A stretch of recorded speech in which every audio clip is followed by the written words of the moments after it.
The energy's been great. Levels of energy have been great. Good crowds coming out today and yesterday. So yeah, good energy. Everyone's having a good time. Lots of young people, which is really what this thing is all about. Yeah, so good energy, good vibes. Successful, yes.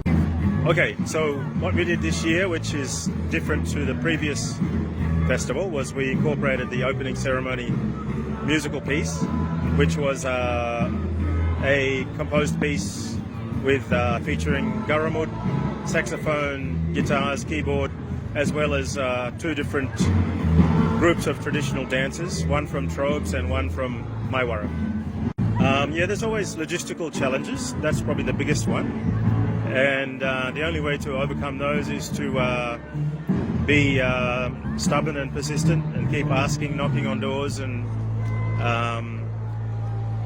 having a good sales pitch, I suppose. So those are the main obstacles, is logistics. Everything else after that pretty much flows, as you can see. We tend to worry about whether we'll get the right numbers of people in here, but those are things we really can't control, except just to provide the venue and the musicians, and as you can see, the crowds come. I've received a lot of positive feedback from the attendees here. Yes, they are mostly very grateful, really, that they've got an event they can go to and watch their favourite local groups and groups from outside the province that they love. So the feedback's been really, really positive, and one mostly of gratefulness, really, yeah, which is fantastic. I haven't received a bad comment, so it's been so far. Well, for a start, it's in Milne Bay, which is what sets it apart from all the others, because none of them are in Milne Bay. So we have our own homegrown festival. I think that's probably the most important thing. In the past, we have to attend festivals in other provinces and in other countries, perhaps, but in this case, looks like we have our very own. Well, we obviously try our best to practice good environmental practices, like keeping our litter to a minimum and trying to recycle as much as we can. We have large compost heaps, so we're separating scraps, separating plastics, things like that. Just a normal sort of good practice. As far as encouraging local participation from our SMEs, you can see quite a number of stalls here today.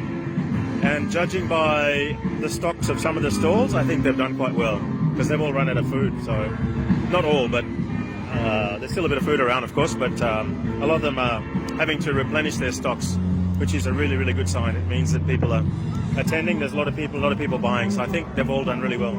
I think it's been a good little stimulant for the smaller economy here. Yeah. I think that we've done pretty well on most things. There's always room for improvement, and one of them is communication. I think we just need more help at the top to communicate with our musicians, so that we keep them informed of what to expect, how they're going to get here, and just answer their general concerns. We have a group chat, but it's difficult for us to attend to that because the inquiries come in very regularly, and because most of us are working, it's a bit hard to. So I think having more help to have better communication would be a definite area that I would think we need to improve on. Yeah.